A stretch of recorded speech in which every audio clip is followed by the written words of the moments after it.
The next afternoon, Stella sat on a bench near a practice area not far from the stadium, watching Tina and a few other athletes warming up for their events. As the hot sun beat down, Tina stepped away from the dirt track and grabbed a small towel from the bench to blot her forehead. She glanced over at Stella and gave her a quick smile as a little girl with light brown skin and a pale green dress began to approach, clutching a small notebook and a pen. But before the girl reached Tina, she turned and raced back to a woman who must have been her mother, burying her face in the woman's floral skirt. The woman laughed softly and shrugged at Tina, who slowly approached the girl, who was still hiding her face, and gave her a gentle tap on her shoulder. "What's your name?" Tina asked. The girl turned around and blinked up at Tina. "I'm Ruby," she said softly. "Well, hello, Ruby. I'm Tina." She smiled down at the girl. "Are you going to watch the Olympics later today?" "Yes." Ruby's face suddenly brightened and she didn't seem nervous anymore. "I can't wait to see your race. You're going to win the gold medal. I want to be in the Olympics one day, too." Tina nodded and laughed kindly. "I'm sure you will, Ruby. I'm sure you will. May I have your autograph?" Ruby asked, holding out her notebook and pen. "Of course." Tina took the notebook and wrote something in it before handing it back. "There you are, Ruby. I'll see you at the race later today, okay?" "Okay." Ruby twirled around and turned back to her mother, who gave her a hug. Stella smiled as she watched the girl and her mother walk away while Tina headed back onto the practice track. After a light jog in place, she headed over to a woman who Stella figured was Tina's coach. The woman wore a red jacket and blue pants, and had a whistle hanging around her neck.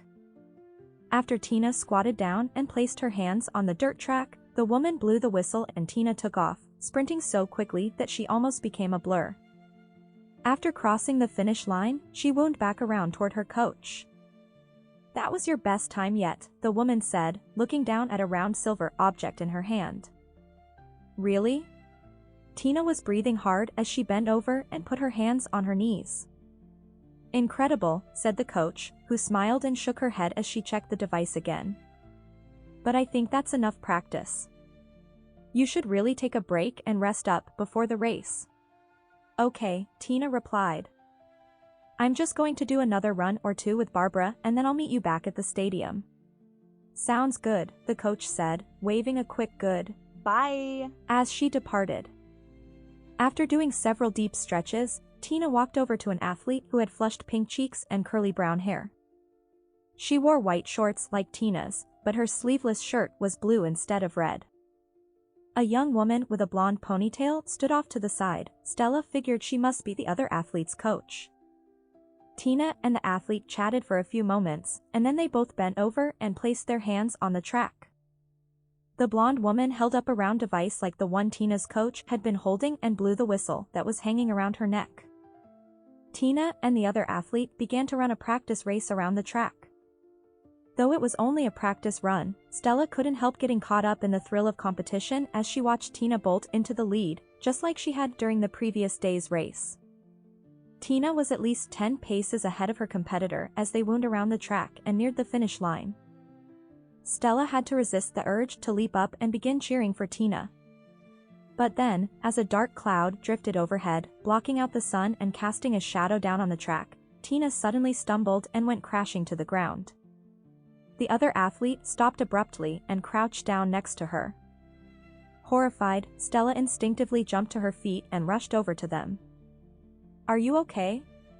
Stella asked when she got to Tina, who was writhing in pain and clearly not okay.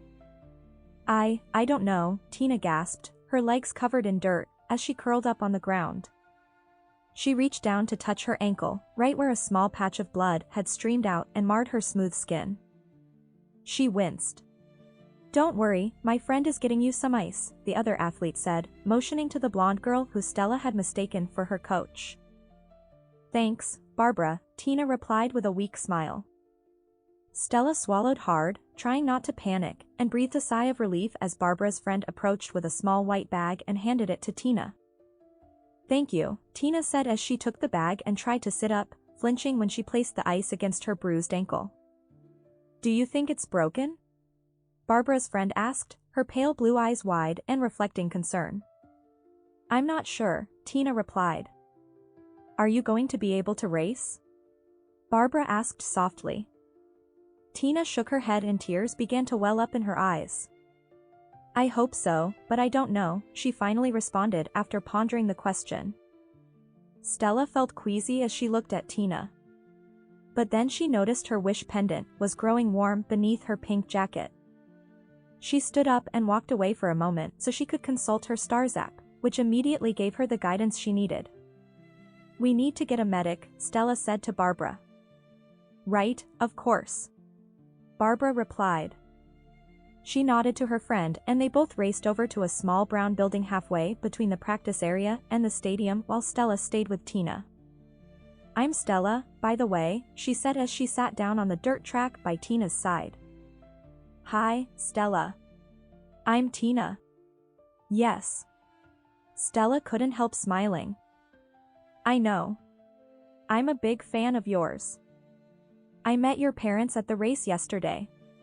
That's where I recognize you from," Tina said, her eyes filling with tears as she tried to control her emotions.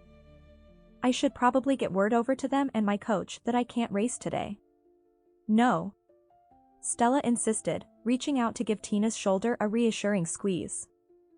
"You're going to be okay, I'm sure of it." "I'm glad somebody is," Tina said as she stared down at the track, clearly struggling to remain calm and brave. "Let's at least wait and see what the medic has to say," Stella told her. "Okay, I guess you're right," Tina agreed. Finally, after what felt like an eternity, Barbara and her friend returned with a man dressed in a white jacket and pants. He had a confident look in his dark eyes as he set down a white metal box with a big red cross on it. "Don't you worry, Tina," the man said after he examined her ankle and carefully began to wrap it with stretchy white material. "It's just a little sprain."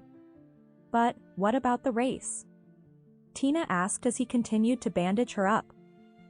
"Well," the man began before inhaling and shaking his head, "I don't believe you'll be competing in today's race, but you'll definitely be able to run again.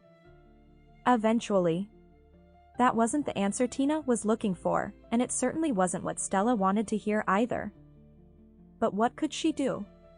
She sat there, at a complete loss, as the medic finished wrapping Tina's ankle and then helped her up and over to the bench.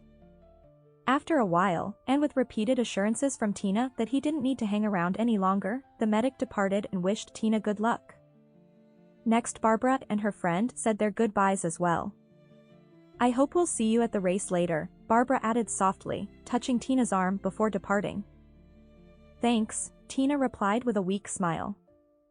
"But if I don't see you there, good luck." Barbara frowned and thanked Tina before turning to walk away. After the others had left, Tina looked at Stella and, once again, insisted that she didn't need to stay.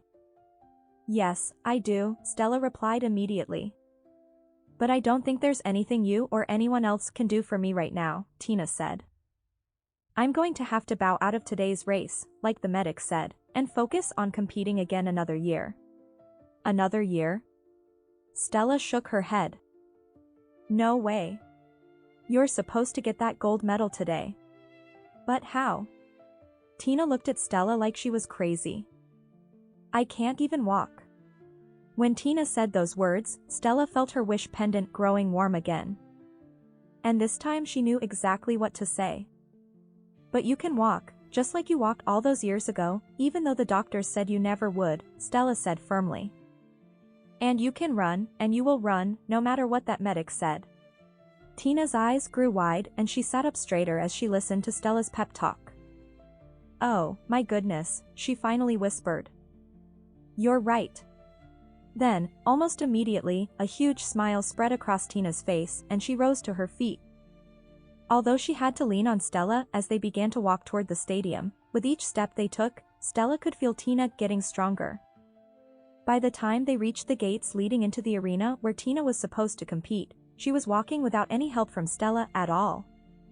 Once they both got inside, Tina began to warm up, lightly jogging in place, with no visible signs of pain. Of course, there was still the matter of running the race and winning the gold medal.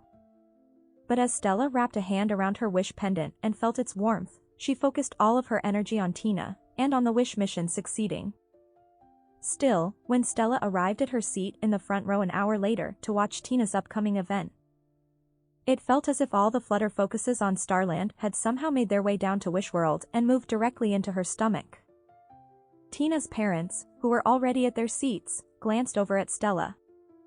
She could see from the looks on their faces that they were feeling a bit unsettled as well. "Well, hello again," Tina's mother said in a shaky voice while her husband tipped his hat towards Stella. "Hello again," Stella replied softly, sucking in her breath just as the booming voice of the announcer echoed through the stadium. Stella looked down at the track and saw Tina walking slowly but confidently next to Barbara and the other 4 girls they would be competing against. When Tina looked up at the stands, waving at her parents and then locking eyes with Stella and smiling broadly, Stella felt the flutter focuses begin to settle down in her stomach. Once again, Tina had defied the medical predictions. She was going to compete in the race. Now she just needed to make sure she also won that gold medal. After the announcer wrapped up the introductions, each competitor crouched down in their starting positions. The moment the now familiar sound of the shot to start the race rang through the stadium, Tina took off and was immediately in the lead. In fact, it was almost exactly like the practice run earlier, with Barbara a distant second and the other 4 athletes several strides behind her. Stella could feel her wish pendant glowing beneath her jacket and had the overwhelming sense that Tina would remain in the lead this time. There was no way that she would stumble or fall. That gold medal was simply too important. As she rounded the final turn, Tina was still ahead of the others, and it felt like everyone in the stadium was holding their collective breath, waiting and watching as she approached the finish line. Tina's parents leapt to their feet, all set to cheer for their daughter and the gold medal she was about to win. Stella got up, too. But then, almost exactly like Tina's preceding practice run, a cloud passed in front of the sun, casting a shadow down on the track. Tina suddenly stumbled and lost her footing. Stella's mouth dropped open. No. This couldn't be happening again, could it? Although Tina didn't fall down this time, the stumble cost her and she fell behind. Simultaneously, the dormant swarm of flutter focuses began raging again in Stella's stomach, but this time like never before. She held her breath as she watched Tina grit her teeth, throw back her head, and clearly work to power through any pain she might be feeling. Sure enough, within moments, she had miraculously regained her composure and edged ahead of Barbara again. That was it, the lead runners were nearing the finish line, and Tina was heading the pack, so close to garnering the gold medal. She closed in on the finish line and then, yes, Tina crossed it first, with Barbara right behind her. "And she's done it," the announcer bellowed. "Tina Randolph, the girl who doctors said would never walk, has won the gold medal. She's making Olympic history here today, ladies and gentlemen. There's no stopping this girl, that's for sure." Tina's parents were so excited they began screaming as they embraced each other. Then Tina's mother turned to Stella and hugged her, too, as tears streamed forth. As the applause echoed through the vast stadium, Stella was overcome with emotions. She wanted to laugh, cry, and scream even louder than Tina's parents. But instead, she simply stood there in awe, staring down at Tina as a beautiful stream of wish energy began to flow from her, before cascading through the stadium and up into Stella's wish pendant. Then, as the sun's rays began to burn through the cloud that had cast a shadow on the track moments before, Stella saw hundreds of glowing wish orbs flying up into the sky. There were so many of them making their way to Starland that the cloud was completely eclipsed by them, and as Stella glanced around, she noticed one wish orb in particular. It was definitely an inspirational wish orb, and it was floating directly above the head of little Ruby, the girl in the green dress who had talked to Tina earlier that day. The orb that had brought Stella to Wishworld for Tina had been beautiful, but Ruby's was even more dazzling, with a light unlike any other. It positively took Stella's breath away.